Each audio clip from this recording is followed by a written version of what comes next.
Pak Ustadz, bolehkah perempuan sholat jamaah di masjid? Terus ibu-ibu nih,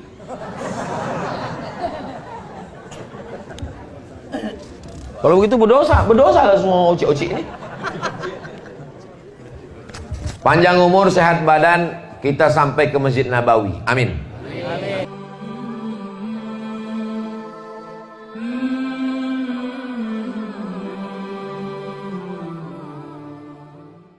Apakah anak angkat laki-laki mahram dengan ibu angkatnya?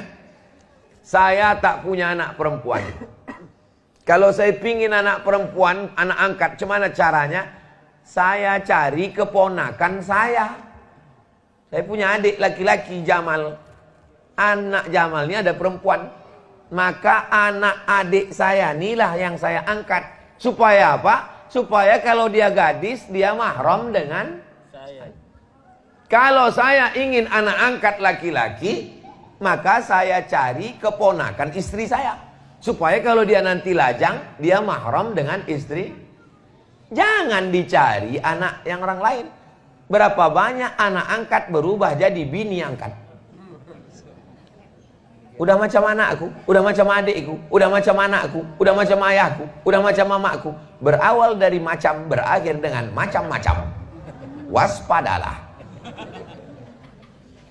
Udah macam anak kami Pak Ustadz. Hati-hati, banyak kejadian. Jadi kalau mau mencari anak angkat, begitulah rumusnya. Jelas? Pak Ustadz, bolehkah perempuan sholat jamaah di masjid? Terus ibu-ibu nih,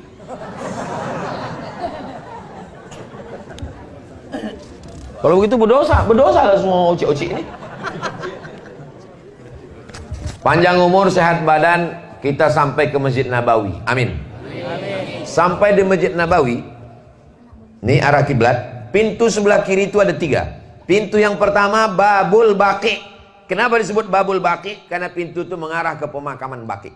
Di belakang Babul Baqi namanya Babu Jibril, karena itu pintu malaikat Jibril datang membawa wahyu. Di belakang Babu Jibril ada pintu Babun Nisa. Apa itu Nisa? Perempuan. Apakah mungkin pintunya ada, orangnya tak ada? Itu menunjukkan bahwa perempuan sholat di masjid. Tapi ada ustadz yang bilang perempuan tak boleh sholat di masjid. Hadisnya ada. Perempuan lebih baik sholat dalam pekarangan, lebih baik sholat dalam rumah, lebih baik sholat dalam kamar. Kapan itu? Ketika terjadi fitnah. Di Palestina tak boleh perempuan sholat di masjid, takut ditangkap tentara Israel. Di Air Joman ada tentara Israel. Itu orang yang berdiri itu rupanya Israel itu. Itu pejuang Palestina itu semua. Amin. Takbir. Allahu Akbar. Di Air Joman aman.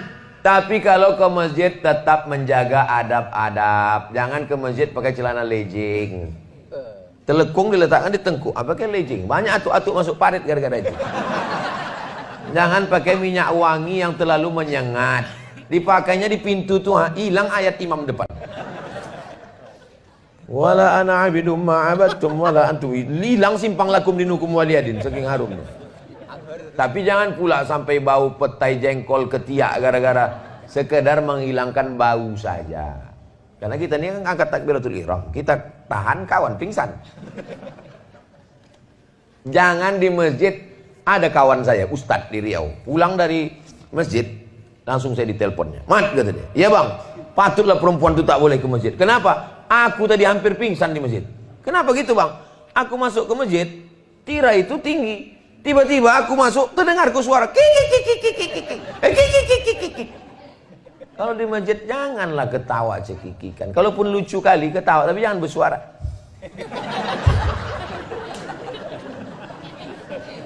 Cekikikan dalam masjid. Ibu-ibu yang ke masjid ini insya Allah ibu-ibu yang solihah. Tetap ke masjid bu. Mana dalilnya perempuan ke masjid? La tamna'u ima Allah masajid Allah. La tamna'u ima Allah. Jangan kamu larang hamba Allah yang perempuan masajid Allah ke masjid. Aisyah iktikaf di masjid. Kalau iktikaf yang 10 hari 10 malam aja boleh, apalagi yang 10 menit. Jelas? Jelas. Kalau ada orang yang bilang Ustaz Somad itu kalau ceramah tak jelas, dia belum sarapan.